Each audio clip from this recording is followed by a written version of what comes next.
L'odeur vous saisit en premier de l'argile ancienne mêlée à autre chose. Quelque chose qui se décompose sous la tour de Londres depuis 7 siècles. En 2024, des archéologues, en creusant plus profond que quiconque n'avait osé le faire depuis 30 ans, ont mis au jour ce qu'ils appellent la plus grande collection de sépultures médiévales liées aux renseignements jamais découvertes. Pas des victimes de la peste au hasard ou des criminels exécutés, mais des corps soigneusement disposés portant les marques indubitables d'une élimination systématique. Les conclusions préliminaires de l'équipe de fouilles suggèrent quelque chose de sans précédent. Mais voici ce que les récits historiques officiels ne vous diront pas. Il ne s'agissait pas seulement de victimes médiévales de la justice royale. Les preuves médico-légales, l'analyse isotopique, les schémas de traumatisme squelettique, les méthodes d'inhumation délibérément dissimulées indiquent quelque chose de bien plus sinistre. Un système organisé de trahison qui a opéré au plus haut niveau du pouvoir médiéval pendant plus de 3 siècles. Des corps venus de toute l'Europe, tous amenés à Londres dans un but bien précis. La question n'est pas de savoir qui étaient ces personnes, mais pourquoi leur mort a été si soigneusement orchestrée, et pourquoi quelqu'un a pris des mesures si complexes pour dissimuler les preuves. Que savait-il qui méritait une élimination systématique? Et, plus troublant encore, que nous révèle cela sur la véritable nature du pouvoir royal médiéval? Le docteur Alfred Hawkins, conservateur des bâtiments historiques de la tour, s'agenouille à côté de ce que l'on ne peut décrire que comme un site de traitement médiéval, balayant une terre qui n'a pas été remuée depuis que ces corps ont été enterrés à la hâte il y a des siècles. La fouille elle-même était censée être une simple routine, l'installation d'un ascenseur pour rendre la chapelle royale de Saint-Pierre aux liens plus accessibles. Au lieu de cela, ils ont découvert des preuves que la tour de Londres n'était pas seulement une forteresse ou une prison, mais quelque chose de bien plus systématique et terrifiant. Pouvez-vous imaginer le moment où Hawkins a réalisé ce qu'il regardait? Pas un cimetière, pas un charnier de la peste, mais des rangées de dépouilles soigneusement disposées, chacune enterrée avec ce genre de secret délibéré qui suggère qu'une personne très puissante voulait les faire disparaître à jamais. Les corps racontent une histoire que les archives médiévales officielles n'ont jamais consignée des étrangers venus de toute l'Europe, morts de manière à laisser des signatures médico-légales spécifiques sur leurs os. Mais le plus troublant n'est pas seulement que ces personnes aient été tuées, c'est que leur élimination semble avoir été coordonnée, systématique, et s'être produite à une échelle qui suggère une infrastructure entière conçue dans un seul but: faire disparaître les personnes gênantes. L'équipe archéologique a identifié au moins 50 individus jusqu'à présent, mais le géoradar suggère qu'il y en a beaucoup plus. Chaque sépulture représente non seulement une mort, mais une vie délibérément effacée, quelqu'un dont l'existence même était devenue trop dangereuse pour que les structures du pouvoir médiéval puissent la tolérer. Mais avant de nous pencher plus en détail sur ce qui est arrivé à ces personnes et pourquoi leurs corps ont fini sous la plus célèbre forteresse d'Angleterre, nous devons comprendre comment nous savons ce que nous savons. Car à peine 6 ans avant cette excavation, de l'autre côté de l'Europe, des cryptographes ont réussi quelque chose qui avait échappé aux historiens pendant 5 siècles. Ils ont percé un code qui a révélé la véritable ampleur de la paranoïa royale médiévale. Seulement 6 ans avant que les archéologues ne commencent à extraire ces corps soigneusement cachés dessous la tour de Londres, les analystes du renseignement espagnol se penchaient sur un autre type de mystère médiéval, 6 lettres écrites dans un code si sophistiqué qu'il a fallu 6 mois au Centro Nacional de Inteligencia espagnol pour percer ce sur quoi les historiens s'interrogeaient depuis 5 siècles. Imaginez le moment où ces cryptographes ont enfin déchiffré le système de chiffrement du roi Ferdinand II d'Aragon. 237 codes alphabétiques, 88 symboles et couche après couche de cryptage qui ont révélé quelque chose d'absolument sans précédent dans la correspondance royale médiévale. Il ne s'agissait pas des lettres diplomatiques fleuries que l'on attendrait de la fin des années 1400, remplies de plaisanteries courtoises et de vagues manœuvres politiques. Ce qui a émergé des messages décodés de Ferdinand était un niveau de détail opérationnel qui ferait prendre des notes aux agences de renseignement modernes des instructions si spécifiques, si systématiquement contrôlantes, qu'elles ont révélé un souverain médiéval qui ne faisait absolument confiance à personne et surveillait absolument tout. Ferdinand encodait personnellement des ordres sur les veuves que ses soldats devaient épouser, les fonctionnaires locaux à placer sous surveillance et la manière de recueillir systématiquement des renseignements sur ses propres commandants. Mais c'est ici que cela devient troublant. Les lettres ne concernaient pas seulement la stratégie militaire ou les manœuvres politiques. C'étaient des manuels opérationnels de contrôle psychologique, des instructions détaillées sur la manière d'utiliser la peur, la manipulation et la surveillance systématique pour maintenir le pouvoir. Ferdinand microgérait les relations humaines à travers tout son royaume, traitant ces sujets comme des pions sur un échiquier où les enjeux étaient la loyauté absolue ou l'élimination systématique. Le musée de l'armée espagnole avait conservé ces documents pendant des siècles, sachant qu'ils étaient importants, mais incapables d'accéder à leurs secrets. Lorsque le décryptage moderne a finalement révélé leur contenu, les historiens ont réalisé qu'ils n'examinaient pas une correspondance royale typique, ils lisaient le manuel du contrôle autoritaire médiéval. Les lettres de Ferdinand documentent un souverain si paranoïaque de la trahison qu'il a créé des systèmes pour surveiller non seulement ses ennemis, mais aussi ses alliés les plus proches, ses commandants militaires et même les membres de sa propre famille. Chaque message décodé révélait de nouvelles couches de surveillance systématique qui s'étendaient sur les territoires de Ferdinand comme une toile conçue pour attraper le moindre soupçon de déloyauté. Mais Ferdinand n'était pas un cas unique, et c'est ce qui rend ces découvertes si troublants. Le recoupement de ces techniques avec d'autres sources médiévales révèle que ce que les cryptographes espagnols ont découvert n'étaient pas les délires paranoïaques d'un roi instable. C'était la preuve de méthodes opérationnelles que les souverains médiévaux partageaient, affinaient et se transmettaient de génération en génération. Les lettres déchiffrées font référence à une coordination avec d'autres cours royales, suggérant que les souverains européens du Moyen Âge ne géraient pas seulement des réseaux d'espionnage individuels, ils exploitaient des systèmes de surveillance interconnectés qui couvraient des continents. Ce que nous pensions savoir sur le pouvoir royal médiéval, basé sur les chroniques officielles et les archives de cours édulcorées, était apparemment une fiction soigneusement construite. La véritable histoire était cachée dans des codes si complexes qu'il a fallu les agences de renseignement modernes pour révéler la vérité. Les souverains médiévaux avaient créé des réseaux systématiques de surveillance, de trahison et d'élimination qui ont fonctionné pendant des siècles. Et maintenant, grâce à des découvertes archéologiques comme la fouille de la tour et à des percées cryptographiques comme les lettres de Ferdinand, nous comprenons enfin comment ces réseaux fonctionnaient réellement et qui a payé le prix ultime pour leur fonctionnement. Ce que les lettres décodées de Ferdinand avaient révélé n'était qu'un fil dans une tapisserie de surveillance que les souverains européens médiévaux tissaient depuis des siècles. Et quand on commence à tirer sur ce fil, ce qui se dénoue est une approche systématique de la collecte de renseignements qui détruit complètement nos notions romancées du monde médiéval. Entre 1194 et 1550, alors qu'on nous a appris à imaginer des chevaliers en armure étincelante et des codes d'honneur chevaleresques, l'Europe médiévale développait en réalité les premiers réseaux d'espionnage professionnels au monde des opérations si sophistiquées que les agences de renseignement modernes reconnaîtraient immédiatement les techniques. L'architecture de la surveillance médiévale n'était pas un système primitif de ragots de taverne et de lettres interceptées.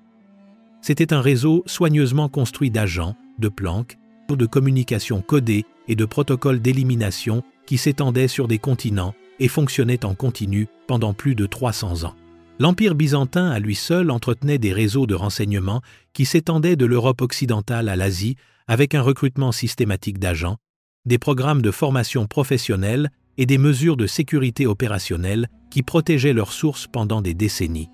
Les opérations de renseignement anglaises basées à Calais représentent ce que les historiens reconnaissent aujourd'hui comme ce qui se rapprochait le plus d'un service de renseignement professionnel que l'on pouvait trouver en Europe à l'époque, et elles ont fonctionné en continu pendant plus de 2 siècles,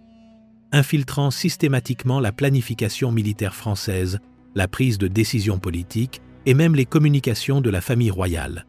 Mais voici ce qui rend le travail du renseignement médiéval vraiment troublant.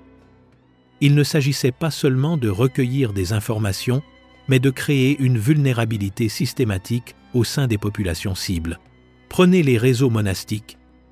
Par exemple, les moines ne se contentaient pas de développer des systèmes de chiffrement sophistiqués à des fins religieuses, ils créaient des réseaux de communication codés élaborés qui pouvaient contourner entièrement les canaux officiels. Le système de chiffrement par points trouvé dans les manuscrits médiévaux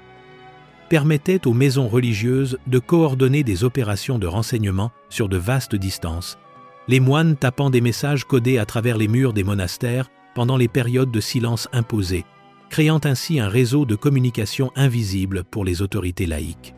Les villes portuaires sont devenues des plaques tournantes du renseignement systématique, où les marchands n'étaient pas simplement recrutés accessoirement comme agents, ils étaient délibérément cultivés, formés et déployés comme des agents professionnels qui pouvaient se déplacer librement à travers les frontières, tout en recueillant des renseignements économiques, militaires et politiques. Le niveau de recrutement systématique était stupéfiant. Des sources byzantines décrivent des officiers de renseignement qui tenaient des dossiers détaillés sur des agents potentiels, suivant leur vulnérabilité financière, leurs relations personnelles et leur profil psychologique pour déterminer les approches de recrutement optimales. Encore plus troublante était la manière dont fonctionnaient les cours médiévales, bien qu'apparaissant sécurisées avec leurs cérémonies élaborées et leurs protocoles formels. Elles étaient délibérément conçues pour être pénétrables, car les souverains avaient appris que la meilleure façon d'identifier les menaces potentielles était de faciliter les tentatives d'infiltration des ennemis, puis d'identifier et d'éliminer systématiquement quiconque essayait. Les cours royales n'étaient pas seulement des centres de pouvoir politique, elles étaient des pièges à miel conçus pour attirer et cataloguer les menaces potentielles à la sécurité. La nature sophistiquée de ces opérations soulève une question embarrassante. Si les souverains médiévaux avaient créé des réseaux de renseignement professionnels capables de surveillance systématique à travers les continents, que se passait-il lorsque ces réseaux identifiaient des menaces réelles? Que faisaient les puissances médiévales des renseignements qu'elles recueillaient si systématiquement? Car les preuves archéologiques émergeant de sites comme la Tour de Londres suggèrent que la collecte de renseignements n'était que le début d'un processus bien plus sombre, et lorsque ces réseaux d'espionnage professionnels devenaient meurtriers, ils se transformaient en quelque chose qui ferait paraître les opérations clandestines modernes modérées en comparaison. Maintenant que nous comprenons l'ampleur des réseaux de surveillance médiévaux, concentrons-nous sur l'opération de renseignement la plus réussie et la plus longue de l'histoire de l'Europe médiévale, le Centre de renseignement anglais de Calais, qui a fonctionné comme le premier réseau d'espionnage professionnel d'Europe pendant plus de 2 siècles et révèle à quel point l'espionnage médiéval était devenu sophistiqué. De 1347 à 1558, Calais n'était pas seulement le bastion militaire de l'Angleterre sur le continent européen. C'était un centre de collecte et de coordination du renseignement soigneusement conçu, qui infiltrait systématiquement la prise de décision politique et militaire française au plus haut niveau. La ville-forteresse fonctionnait comme ce que les agences de renseignement modernes reconnaîtraient comme une base opérationnelle avancée, avec des officiers traitants professionnels, des programmes systématiques de recrutement d'agents et des canaux de communication sécurisés qui permettaient aux renseignements anglais de surveiller et de manipuler les opérations françaises en temps réel. Mais c'est ici que cela devient troublant. Les documents qui ont survécu montrent que le renseignement anglais ne se contentait pas de recueillir des informations, il manipulait activement la planification militaire française pour orchestrer des défaites dévastatrices qui ont coûté des milliers de vies. Prenez le cas de 1424 qui illustre parfaitement le fonctionnement de ces opérations. Un espion anonyme, positionné à l'intérieur du quartier général français à Bourges, a systématiquement fourni aux forces anglaises les plans de bataille français en constante évolution, permettant au régent anglais Jean, duc de Bedford, d'anticiper chaque mouvement stratégique français. Le résultat ne fut pas seulement une victoire anglaise, ce fut la défaite désastreuse de l'armée française à Verneuil, une catastrophe dont les historiens réalisent maintenant qu'elle a été orchestrée par une manipulation systématique du renseignement plutôt que par des tactiques militaires anglaises supérieures. Le niveau d'infiltration était extraordinaire. En 1406, un agent gascon réussit à se positionner assez près des tentes de commandement françaises pour écouter clandestinement les discussions tactiques entre les commandants français, fournissant aux forces anglaises des renseignements en temps réel sur les mouvements et les intentions de l'ennemi. Encore plus sophistiquée fut l'opération de 1364, où un espion français à la solde des Anglais réussit à surprendre des conversations privées entre de hauts responsables français qui s'étaient délibérément réunis dans un jardin clos, loin des secrétaires et serviteurs indiscrets, pensant être à l'abri de la surveillance. Il ne s'agissait pas de coups de maître en matière de renseignement ou de coups de chance, ils représentent des opérations d'infiltration systématique qui ont nécessité des années de développement, de placement et de gestion d'agents. Pouvez-vous imaginer ce qu'il a fallu pour maintenir ces opérations? C'étaient des gens qui menaient une double vie pendant des décennies, gérant constamment leurs identités de couverture tout en trahissant systématiquement la confiance de leurs collègues, amis et parfois membres de leur famille. Le tribut psychologique a dû être extraordinaire, mais les opérations de renseignement médiévales dépendaient d'individus capables de maintenir une sécurité opérationnelle parfaite tout en vivant dans la peur constante d'être découvert. L'agent gascon, écoutant aux abords des tentes de commandement, devait se positionner à plusieurs reprises dans des zones où sa découverte signifierait une exécution immédiate, tandis que l'espion à Bourges devait maintenir son accès à la planification militaire française pendant des mois, voire des années, assistant aux sessions de stratégie et aux réceptions, tout en rapportant systématiquement tout à ses contacts anglais. Pensez à l'état mental requis pour trahir des secrets militaires, dont vous savez qu'ils entraîneront la mort de personnes que vous voyez tous les jours, des personnes qui vous font confiance, des personnes qui vous considèrent comme un collègue ou un ami. Mais voici ce qui rend ces opérations vraiment glaçantes. Elles fonctionnaient parce que les souverains médiévaux avaient créé des protocoles systématiques non seulement pour gérer les agents, mais aussi pour les éliminer lorsqu'ils devenaient un passif. Le succès du réseau de Calais n'était pas seulement dû à un recrutement sophistiqué et à une sécurité opérationnelle, il reposait sur une base de trahison systématique qui garantissait que les secrets opérationnels mouraient avec les personnes qui les possédaient. Et lorsque nous examinons ce qui arrivait aux espions médiévaux capturés, nous découvrons que les souverains médiévaux avaient développé des protocoles d'élimination bien plus systématiques et brutaux que tout ce qui est documenté dans les archives historiques officielles. Alors que le réseau de renseignement de Calais manipulait systématiquement les opérations militaires françaises et coûtait des milliers de vies par des défaites orchestrées, les autorités anglaises développaient simultanément des méthodes tout aussi systématiques pour traiter les agents ennemis capturés, et le cas de Sir John Minsterworth en 1377 représente notre premier aperçu entièrement documenté d'opérations de contre-espionnage médiéval bien plus sophistiquées et brutales que les archives officielles ne l'ont jamais admis. Lorsque les autorités anglaises en Gascogne ont capturé Minsterworth, elles n'arrêtaient pas simplement un traître qui avait changé de camp après une brouille avec son commandant militaire. Elles exécutaient une opération de contre-espionnage soigneusement planifiée et en développement depuis des mois. La capture elle-même a révélé l'étendue de l'infiltration du renseignement français dans les opérations anglaises. Ypres, BC. Minsterworth possédait ce que les autorités ont décrit comme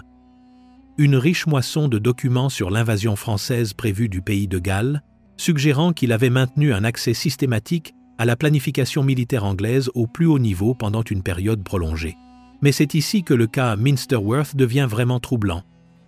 L'interrogatoire n'a pas duré des jours ni même des semaines. Il a duré des mois, et les archives administratives qui ont survécu suggèrent que les autorités anglaises avaient développé des protocoles spécifiques pour extraire des informations des agents de renseignement capturés, allant bien au-delà du simple interrogatoire ou même de la torture conventionnelle. Ce qu'ils ont fait à Minsterworth est devenu un modèle qui serait affiné et systématisé au cours des siècles suivants, créant une infrastructure pour le traitement des espions capturés qui donnait la priorité à l'extraction d'informations sur l'élimination rapide. La pression psychologique seule a dû être extraordinaire. Imaginez être Minsterworth pendant ces derniers mois, sachant que chaque bribe de connaissances opérationnelles que vous possédiez était systématiquement extraite par des méthodes spécifiquement conçues pour briser la résistance mentale au fil du temps.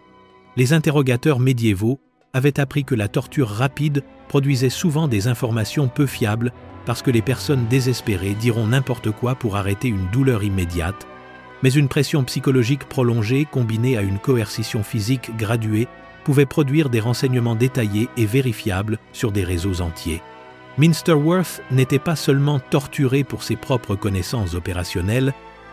il était systématiquement débriefé sur chaque agent français qu'il avait jamais rencontré, chaque planque qu'il avait utilisée, chaque méthode de communication qu'il avait observée, créant ainsi une carte complète des opérations de renseignement françaises que le contre-espionnage anglais pouvait ensuite systématiquement démanteler.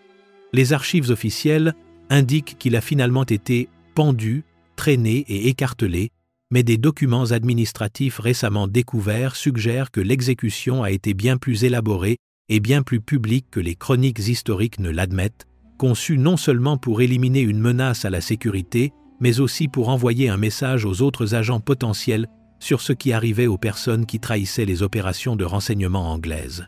Des preuves archéologiques récentes provenant de sites d'exécution à travers l'Angleterre révèlent des schémas systématiques dans la manière dont les espions capturés étaient traités et éliminés, suggérant que les protocoles de Minsterworth n'étaient pas uniques à son cas, mais représentaient des procédures opérationnelles normalisées que les autorités médiévales ont affinées au fil des siècles. Mais Minsterworth n'était qu'un cas documenté, et ce que nous avons récemment découvert, grâce à des fouilles comme celle de la Tour de Londres, suggère que les souverains médiévaux avaient créé toute une infrastructure pour traiter les agents de renseignement capturés des centres de traitement, des protocoles d'interrogatoire systématiques et des procédures d'élimination qui fonctionnaient à une échelle qui ferait paraître les sites noirs modernes modérés en comparaison. Les preuves archéologiques émergeant de ces sites de traitement médiévaux révèlent des méthodes d'élimination spécifiquement conçues pour extraire un maximum d'informations tout en s'assurant que les agents capturés pourraient jamais compromettre les opérations en cours, et une partie de ce que l'analyse médico-légale révèle sur la façon dont ces personnes sont réellement mortes est véritablement troublante. Le cas Minsterworth a révélé quelque chose que de récentes preuves archéologiques ont maintenant confirmé sur de multiples sites médiévaux. Ce qui arrivait aux espions capturés n'était pas de la brutalité médiévale aléatoire, mais des protocoles systématiques d'extraction de renseignements que les autorités médiévales avaient affinés en procédures opérationnelles terrifiantes d'efficacité. Selon des documents administratifs nouvellement analysés et des preuves médico-légales provenant de sites de fouilles à travers l'Europe, les tortionnaires médiévaux avaient développé des méthodologies spécifiques pour les cas d'espionnage qui privilégiaient l'extraction d'informations sur l'élimination rapide, créant une souffrance systématique qui pouvait durer des mois tout en assurant un rendement maximal en matière de renseignement pour chaque agent capturé. Les protocoles suivaient une progression délibérée conçue pour briser la résistance psychologique tout en maintenant la capacité du sujet à fournir des informations détaillées et vérifiables sur des réseaux entiers. Les espions capturés étaient d'abord soumis à une pression psychologique prolongée, isolement complet dans des cellules souterraines, position de stress causant une détérioration physique progressive, privation systématique de nourriture affaiblissant la résistance physique tout en maintenant la clarté mentale, et techniques de manipulation psychologique exploitant les relations personnelles et les liens familiaux pour créer une vulnérabilité émotionnelle. Ce n'est qu'après des semaines de conditionnement psychologique que venait la torture physique graduée des serre-pouces appliquée avec une précision méthodique pour extraire des éléments spécifiques de renseignement opérationnels, des fers rouges utilisés pour marquer le corps selon des motifs indiquant les niveaux de coopération aux interrogateurs suivants, et l'application systématique du chevalet, conçue pour causer une douleur maximale, tout en évitant l'inconscience immédiate ou la mort. Mais la révélation la plus troublante provient de ce que les autorités médiévales appelaient des méthodes d'interrogatoire poussées,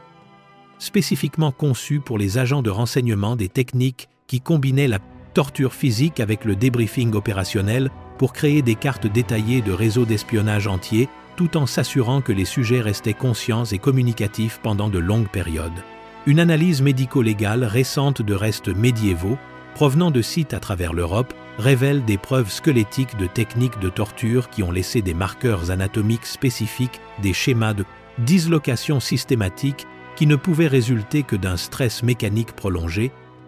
des fractures osseuses qui indiquent l'application répétée d'une pression graduée sur des semaines ou des mois, et des schémas de guérison qui montrent que la torture était appliquée lors de séances soigneusement programmées pour maximiser l'extraction d'informations tout en empêchant la mort par choc ou traumatisme. Les restes du XIIIe siècle découverts à Milan fournissent l'exemple le plus troublant. L'analyse médico-légale révèle des fractures péremptoires multiples et symétriques des cubitus, radius, tibia et péroné, la preuve d'une exécution par le supplice de la roue,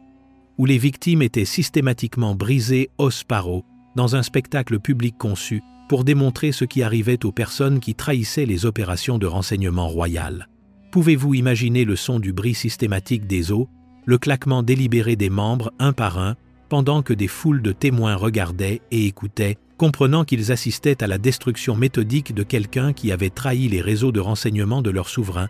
Les preuves médico-légales montrent que ces exécutions n'étaient pas rapides. Les schémas de guérison sur les os indiquent que les victimes survivaient pendant des heures, voire des jours, après le brise initial, conscientes et alertes pendant que leur corps était systématiquement détruit comme démonstration publique du pouvoir royal. Il ne s'agissait pas de victimes de guerre ou de victimes aléatoires de la violence médiévale, c'étaient des exécutions calculées, spécifiquement conçues pour envoyer le message que trahir le renseignement royal entraînerait une destruction publique et systématique du corps humain, menée avec une précision méthodique qui ne laissait aucun doute sur les conséquences de l'espionnage. Mais ce qui est encore plus troublant que les protocoles de torture eux-mêmes, c'est ce qu'il advenait des aveux extraits par ces méthodes, car les autorités médiévales avaient appris quelque chose que les agences de renseignement modernes reconnaîtraient immédiatement. La vérité était bien moins importante que le contrôle opérationnel. Ce qui rend les protocoles de torture médiévaux encore plus psychologiquement troublants n'est pas seulement la brutalité physique systématique, c'est ce que les autorités médiévales faisaient des aveux qu'elles extorquaient. Une analyse récente des archives royales révèle que les souverains médiévaux comprenaient parfaitement que les informations extraites sous la torture étaient souvent fausses, mais ils préservaient et encodaient systématiquement ces aveux quand même, pour des raisons qui révèlent un niveau de manipulation cynique qui dément tout ce que nous pensions savoir sur la tenue des archives médiévales. Alors qu'on nous a appris que la documentation médiévale était primitive et hasardeuse, une analyse cryptographique récente de documents anglo-saxons et byzantins révèle des systèmes de chiffrement si sophistiqués qu'ils démontrent que les autorités médiévales possédaient des capacités de sécurité opérationnelle rivalisant avec celles des agences de renseignement modernes. Les moines ne se contentaient pas de copier des textes religieux dans leur scriptorium, ils développaient et maintenaient des réseaux de communication codés élaborés qui permettaient une coordination systématique des opérations de renseignement sur de vastes distances. Le système de chiffrement par points trouvé dans les manuscrits médiévaux montre une sophistication extraordinaire. La séquence 5, 10, 10, 5, 8, 1, 10, 7, 10, 9 peut être décodée comme E, K, K, E, H, A, R, T. En utilisant des méthodes de substitution numérique, permettait aux moines d'échanger des messages opérationnels même lorsqu'ils étaient censés maintenir des heures de silence obligatoires, en tapotant des communications codées lettre par lettre à travers les murs du monastère pour coordonner les activités de renseignement sans être détectés par les autorités laïques. Mais c'est ici que la tenue des archives médiévales devient véritablement horrible. Une analyse systématique des archives royales révèle que les aveux extraits sous la torture étaient systématiquement encodés à l'aide de ces mêmes systèmes de chiffrement sophistiqués et conservés dans des registres permanents, que les autorités croient ou non que les aveux étaient vrais. Les souverains médiévaux avaient créé des protocoles systématiques pour encoder et cataloguer les aveux extraits sous la torture, non pas parce qu'ils croyaient que l'information était exacte, mais parce que les faux aveux servaient des objectifs opérationnels qui n'avaient rien à voir avec la vérité et tout à voir avec le contrôle politique. Les historiens croient maintenant que les autorités médiévales comprenaient exactement ce que les experts modernes en interrogatoire savent que la torture systématique produit des informations peu fiables parce que des personnes désespérées avoueront n'importe quoi pour arrêter une douleur insupportable. Mais ils préservaient quand même ces aveux manifestement faux, parce que chaque aveu encodé fournissait une justification légale pour éliminer les menaces perçues et étendre les réseaux de surveillance à de nouvelles populations. L'horreur psychologique de ce système devient claire lorsque vous réalisez que les souverains médiévaux étaient assez sophistiqués pour développer des systèmes de chiffrement complexes pour protéger leur propre communication tout en créant simultanément des méthodes systématiques pour préserver des aveux qu'ils savaient faux, utilisant ces aveux fabriqués pour justifier l'élimination de quiconque était perçu comme une menace potentielle à leur pouvoir. Chaque aveu extrait par la torture systématique devenait une arme de contrôle politique, encodé et catalogué dans les archives royales, où il pouvait être retrouvé des années ou des décennies plus tard pour justifier de nouvelles vagues d'arrestations, d'interrogatoires et d'éliminations qui étendait les capacités de surveillance royale tout en détruisant systématiquement toute opposition organisée à l'autorité royale. Les aveux encodés n'étaient pas des archives historiques, c'étaient des outils opérationnels conçus pour légitimer l'élimination systématique des menaces potentielles, tout en créant des précédents juridiques pour étendre le pouvoir royal à tous les aspects de la société médiévale. Mais la preuve la plus troublante du fonctionnement réel de ce système ne se trouve pas dans les aveux encodés eux-mêmes, elle est préservée dans les sceaux de cire qui authentifiaient ces documents, car les empreintes digitales médiévales ne mentent pas, et ce que l'analyse médico-légale de ces empreintes révèle sur qui manipulait réellement ces aveux extraits sous la torture, raconte une histoire que les archives médiévales officielles ont désespérément essayé de cacher, alors que les autorités médiévales encodaient systématiquement de faux aveux pour créer des justifications légales à l'élimination des menaces perçues. Elles n'ont jamais imaginé que leurs propres empreintes digitales survivraient pendant des siècles pour révéler la véritable portée de leurs opérations. C'est pourtant exactement ce que le projet Imprint, lancé en 2020, a découvert grâce à la plus grande analyse médico-légale de documents médiévaux jamais entreprise. Les chercheurs analysent des milliers de sceaux de cire du XIIe au XIVe siècle, chacun préservant des empreintes digitales parfaites des personnes qui les ont manipulées,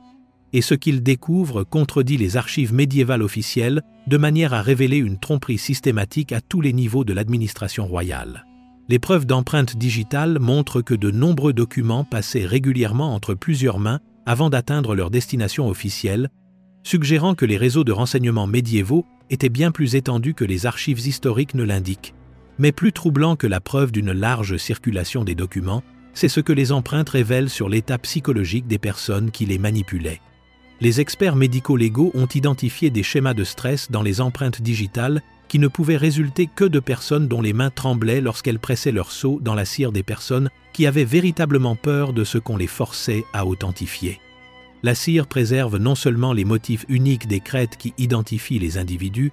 mais aussi les variations de pression et les schémas de tremblement qui révèlent les états émotionnels, créant un enregistrement médico-légal de la peur médiévale qui a survécu pendant des siècles. Certains sceaux montrent des schémas systématiques qui suggèrent que les manipulateurs de documents opéraient sous une contrainte systématique, les mêmes empreintes apparaissant de manière répétée sur des ordres d'exécution, des autorisations de torture et des rapports de renseignement sur des périodes de mois ou d'années, indiquant que des individus étaient forcés de traiter la documentation pour des opérations dont ils savaient qu'elles pourraient finalement les cibler. Pouvez-vous imaginer l'horreur psychologique d'être forcé d'authentifier son propre arrêt de mort potentiel, de presser son sceau dans la cire, tout en sachant que le document que l'on légitime établit un précédent juridique pour sa propre élimination? L'analyse des empreintes digitales révèle des cas où les mêmes individus qui ont authentifié des aveux sous la torture apparaissent plus tard sur des listes de victimes,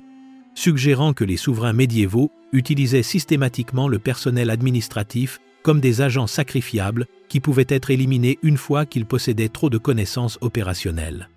Les preuves médico-légales montrent que l'authentification des documents médiévaux n'était pas seulement une procédure bureaucratique, c'était une méthode systématique pour créer la complicité et s'assurer que le personnel administratif restait vulnérable à l'élimination s'il devenait un risque pour la sécurité. Encore plus troublant est la découverte que certaines empreintes apparaissent sur plusieurs types de documents selon des schémas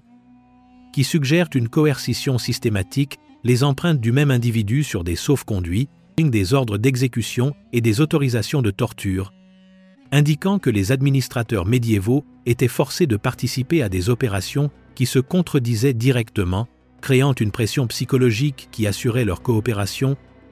continue tout en les rendant complices de l'élimination systématique d'autres membres du personnel administratif. Les preuves d'empreintes digitales révèlent que l'administration royale médiévale fonctionnait comme une machine à trahison systématique conçue pour consommer son propre personnel, chaque couche administrative servant à la fois d'agent opérationnel et de cible d'élimination potentielle en fonction des circonstances politiques changeantes et des exigences de sécurité. Mais aussi troublantes que soient les preuves documentaires,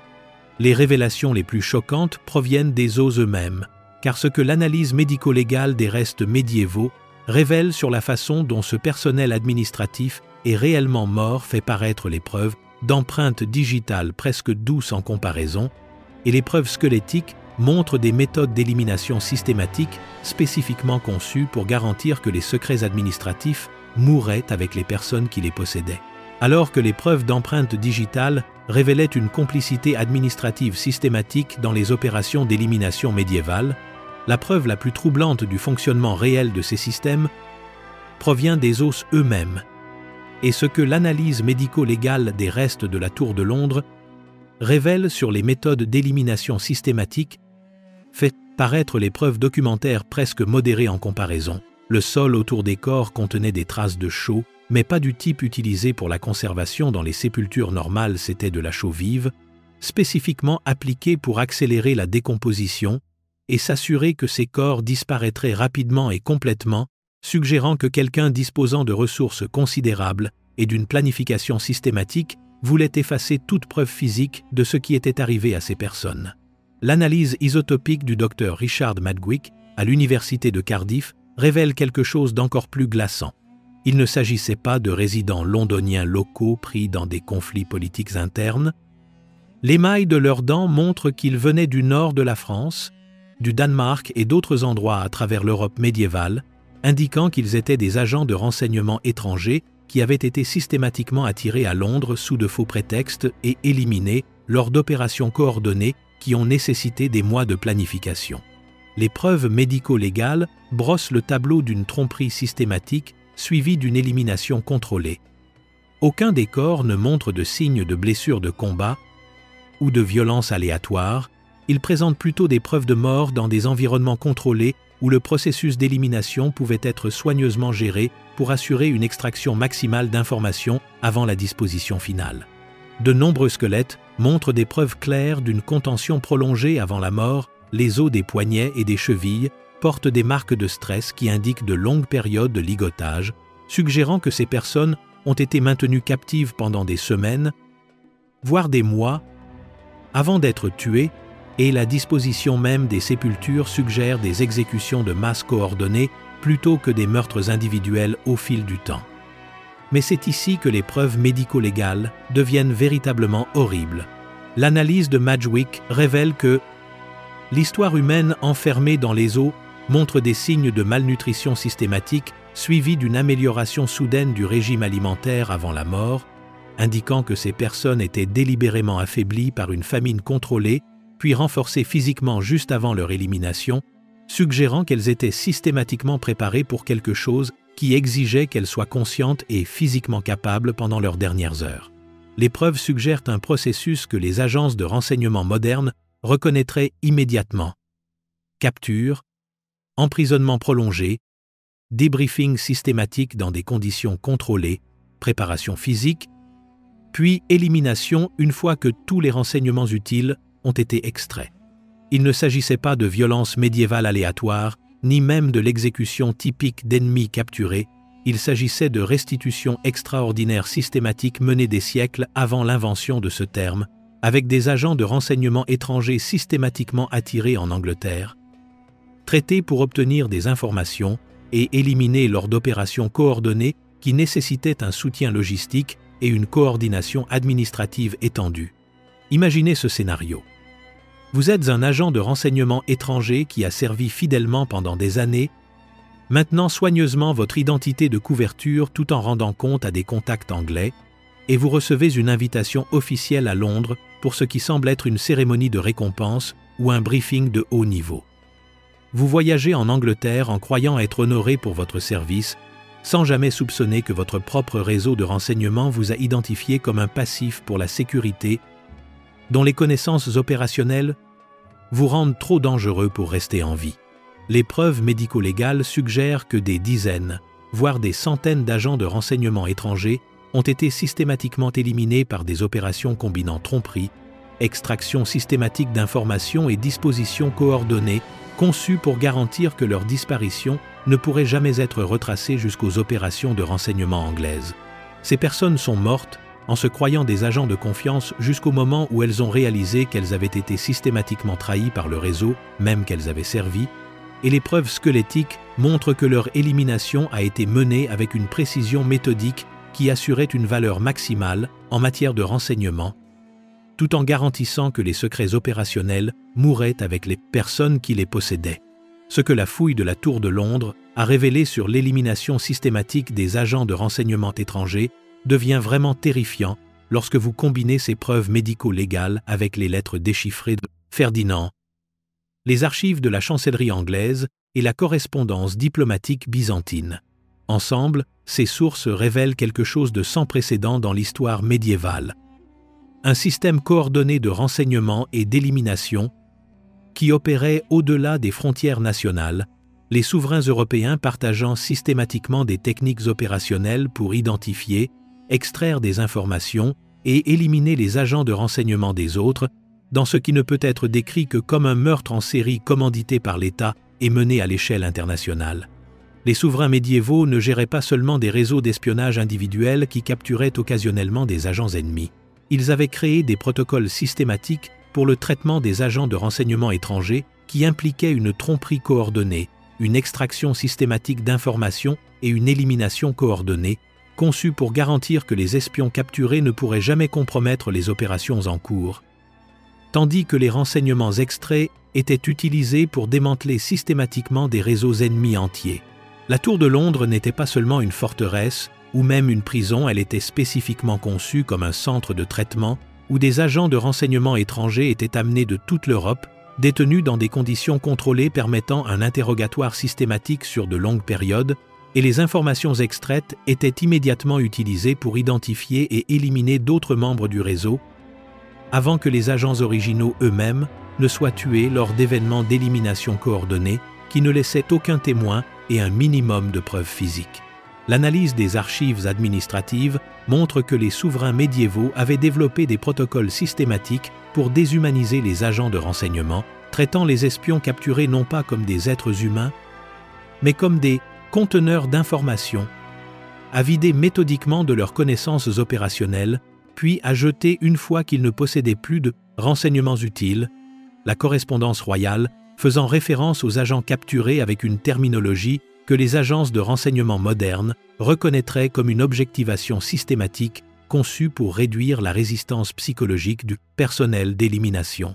Même les rares pots d'encens funéraires découverts avec les restes de la tour n'étaient pas des actes de respect posthume. L'analyse médico-légale des résidus de charbon révèle la présence de substances spécifiques conçues pour masquer l'odeur de décomposition de masse, indiquant que les opérations d'élimination médiévales étaient menées à une telle échelle que les autorités avaient besoin de méthodes systématiques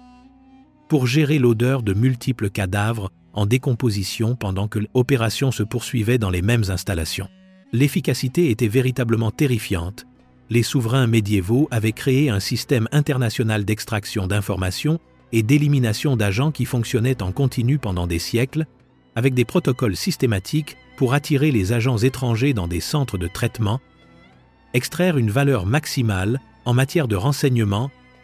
grâce à des techniques de torture graduées, utiliser ces informations pour démanteler systématiquement les réseaux ennemis, puis éliminer les agents traités par des méthodes d'exécution coordonnées qui assuraient la sécurité opérationnelle tout en fournissant une justification légale pour étendre les opérations de surveillance à de nouvelles populations cibles.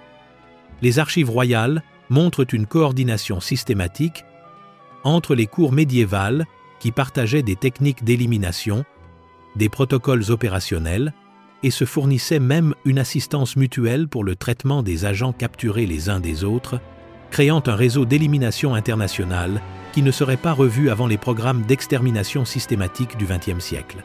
Mais ce qui rend cette machine de mort médiévale vraiment troublante n'est pas seulement son efficacité systématique, c'est l'échelle de l'opération, car de récentes preuves archéologiques et documentaires suggèrent que ce que nous avons découvert à la Tour de Londres ne représente qu'un seul site de traitement dans un réseau de centres d'élimination qui a fonctionné à travers l'Europe médiévale pendant plus de 3 siècles, consommant systématiquement des milliers d'agents de renseignement tout en créant des précédents juridiques et administratifs qui influenceraient les opérations d'élimination pour les siècles à venir. La fouille de la Tour de Londres ne représentait qu'un seul site de traitement dans ce que des analyses récentes suggèrent être un système médiéval de renseignement et d'élimination qui a systématiquement traité des milliers d'agents sur 3 siècles. Lorsque vous cartographiez l'étendue complète de ces opérations à l'aide de registres administratifs nouvellement découverts, de preuves archéologiques et de correspondances diplomatiques recoupées, l'ampleur de la trahison systématique devient véritablement choquante, révélant que les souverains médiévaux avaient créé des réseaux d'élimination qui fonctionnaient avec des taux d'efficacité comparables à ceux des régimes totalitaires modernes. Des registres de la chancellerie récemment découverts contiennent des paiements systématiques pour des services spéciaux qui correspondent exactement à des disparitions documentées de diplomates étrangers, de marchands et d'autres individus désormais identifiés comme des agents de renseignement, prouvant qu'il ne s'agissait pas de meurtres politiques aléatoires ou d'éliminations opportunistes, c'étaient des opérations soigneusement budgétisées avec des flux de financement dédiés, une surveillance administrative et une coordination systématique entre plusieurs cours royales à travers l'Europe. Les archives financières montrent que les opérations d'élimination médiévales étaient traitées comme des dépenses gouvernementales de routine, avec des paiements réguliers au personnel d'élimination, une budgétisation systématique pour les installations de traitement, et même des taux de compensation normalisés pour différents types de services d'extraction de renseignements et de disposition, indiquant que l'élimination systématique des agents était devenue si normalisée qu'elle nécessitait une infrastructure bureaucratique dédiée pour gérer les aspects administratifs et financiers de la trahison coordonnée. Mais voici ce qui rend l'échelle vraiment horrible. L'analyse de l'efficacité suggère que les souverains médiévaux éliminaient des agents de renseignement à des taux comparables à ceux des régimes totalitaires du XXe siècle, mais ils atteignaient ces taux d'élimination sans la technologie moderne, les réseaux de transport ou les systèmes de communication, s'appuyant plutôt sur la trahison systématique et la manipulation psychologique qui exigeaient que les agents médiévaux individuels trompent, interrogent et éliminent personnellement les agents de renseignement par des interactions en face à face qui demandaient un engagement psychologique extraordinaire envers la tromperie systématique. La révélation la plus troublante provient de l'analyse médico-légale des empreintes digitales. Certaines des mêmes empreintes trouvées sur les autorisations de torture et les ordres d'exécution apparaissent également sur des lettres de sauf-conduit et des documents d'immunité diplomatique, ce qui signifie que les mêmes individus qui garantissaient aux agents de renseignement étrangers un passage sûr et une protection officielle signaient simultanément les ordres pour leur interrogatoire et leur élimination systématique. Pouvez-vous imaginer l'état psychologique requis pour signer personnellement un document garantissant la sécurité de quelqu'un tout en autorisant simultanément sa torture et son exécution, sachant que vous devrez regarder cette personne dans les yeux alors qu'elle vous fait entièrement confiance, croyant que vous la protégez alors qu'en réalité vous l'avez attirée vers sa destruction systématique? La nature systématique de ces opérations suggère que le travail du renseignement médiéval n'était pas seulement dangereux en raison de l'action ennemie, il était délibérément conçu pour être mortel afin de garantir la sécurité opérationnelle, les souverains utilisant systématiquement leur propre réseau d'espionnage comme des systèmes d'élimination qui broyaient constamment leurs agents pour maintenir une sécurité parfaite par la trahison systématique des personnes qui les servaient le plus fidèlement. Les réseaux de renseignement médiévaux n'étaient pas conçus pour protéger leurs agents, ils étaient conçus pour les consommer systématiquement, chaque agent jouant un double rôle de collecteur de renseignements et de cible d'élimination, éventuel en fonction de la quantité de connaissances opérationnelles qu'il accumulait et du risque pour la sécurité que son existence continue représentait pour les opérations en cours. L'horreur psychologique de ce système devient claire lorsque vous réalisez que chaque espion médiéval comprenait, à un niveau conscient ou inconscient, qu'il ne recueillait pas seulement des renseignements pour ses souverains, il fournissait systématiquement les informations qui seraient éventuellement utilisées pour justifier sa propre élimination, une fois qu'il en saurait trop pour qu'on le laisse continuer à vivre. Chaque mission réussie le rapprochait de devenir un passif pour la sécurité, chaque bribe de renseignements précieux qu'il fournissait augmentait le danger de sa propre trahison systématique, et chaque année de service fidèle le rendait plus susceptible d'être identifié comme un agent dont les connaissances opérationnelles le rendaient trop dangereux pour rester en vie. La question n'est pas de savoir pourquoi les opérations de renseignement médiévales étaient si brutales, c'est de savoir pourquoi quiconque continuait à servir dans des systèmes explicitement conçus pour trahir et éliminer systématiquement les personnes qui les rendaient possibles. La trahison et l'élimination systématique des agents de renseignement médiévaux nous obligent à affronter une vérité dérangeante que la plupart des analyses historiques évitent délibérément. Ce que nous avons découvert à travers les preuves archéologiques, les documents déchiffrés et l'analyse médico-légale, n'est pas une aberration de la brutalité médiévale. C'est le schéma fondateur de la manière dont les structures de pouvoir se protègent par la trahison systématique des personnes qui les servent le plus fidèlement. Lorsque vous suivez les techniques psychologiques, les protocoles administratifs et les méthodes d'élimination documentées dans les opérations médiévales à travers l'histoire, ils apparaissent avec une régularité troublante dans les manuels d'interrogatoire modernes, les opérations de renseignement contemporaines et les approches gouvernementales actuelles pour gérer les agents qui accumulent trop de connaissances opérationnelles. Les techniques psychologiques que les tortionnaires médiévaux ont développées pour l'extraction systématique d'informations apparaissent presque inchangées dans les protocoles d'interrogatoire du XXe et du XXIe siècle. Les méthodes administratives pour traiter et éliminer les passifs de sécurité montrent une continuité opérationnelle claire avec les procédures des sites noirs modernes et la déshumanisation systématique des agents de renseignement qui réduisait les espions médiévaux à des conteneurs d'informations se poursuit dans les opérations contemporaines qui traitent les sources humaines comme des ressources consommables plutôt que comme des personnes méritant la protection et la loyauté des systèmes qu'elles servent. Les souverains médiévaux comprenaient quelque chose sur le pouvoir que nous avons systématiquement oublié ou choisi d'ignorer. La loyauté peut être fabriquée par une manipulation psychologique minutieuse, la création d'une dépendance systématique et des systèmes de récompense gradués. Mais elle peut aussi être systématiquement écartée chaque fois que les personnes qui font preuve de cette loyauté deviennent gênantes, dangereuses ou simplement inutiles pour les opérations en cours. Les agents de renseignement qui croyaient servir fidèlement leurs rois médiévaux servaient en réalité des machines à trahison systématique conçues pour extraire la valeur maximale de leur service, tout en s'assurant qu'ils pouvaient être éliminés sans conséquences opérationnelles chaque fois que leur existence continue posait des risques pour la sécurité des structures de pouvoir qu'ils avaient consacré leur vie à protéger. Ce qui rend ce schéma historique vraiment troublant n'est pas seulement la brutalité médiévale que nous avons documentée, c'est de reconnaître que chaque technique de manipulation psychologique, chaque méthode d'élimination systématique, chaque protocole de traitement des agents humains peut être retracé directement de ces chambres médiévales aux opérations de renseignement contemporaines, avec une continuité opérationnelle claire qui suggère que les structures de pouvoir modernes n'ont pas abandonné les méthodes d'élimination médiévales, elles les ont simplement affinées en utilisant une meilleure technologie, des techniques psychologiques plus sophistiquées et des systèmes administratifs plus efficaces pour gérer la trahison systématique de serviteurs loyaux. Les corps enterrés sous la tour de Londres n'étaient pas seulement des victimes de la violence politique médiévale. Ils étaient les pierres angulaires sur lesquelles les systèmes de renseignement modernes ont été construits, leur élimination systématique fournissant les modèles opérationnels qui seraient utilisés pendant des siècles pour garantir que les structures de pouvoir puissent systématiquement consommer leur propre personnel sans avoir à rendre de compte ou à subir de perturbations opérationnelles. Lorsque les touristes visitent la Tour de Londres aujourd'hui, prenant des selfies et achetant des cartes postales, ils marchent directement sur les os de personnes qui sont mortes parce qu'elles faisaient entièrement confiance à leur gouvernement, des personnes qui croyaient qu'un service fidèle serait récompensé par la protection et la loyauté plutôt que par la trahison et l'élimination systématique,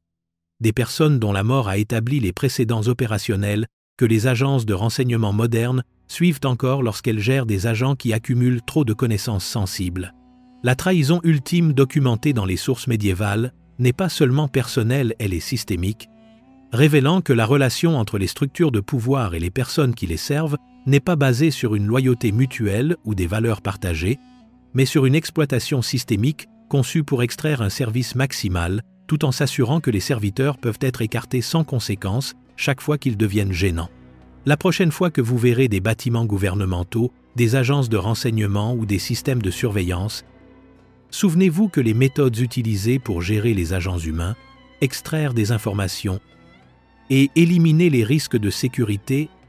n'ont pas été inventées par des bureaucrates modernes. Elles ont été perfectionnées dans les chambres médiévales par des souverains qui comprenaient que la trahison systématique n'est pas un échec des structures de pouvoir, c'est ainsi qu'elles survivent et se perpétuent à travers les siècles, en s'assurant que les personnes qui en savent le plus sur leurs opérations sont aussi les plus vulnérables à l'élimination lorsque la sécurité opérationnelle l'exige.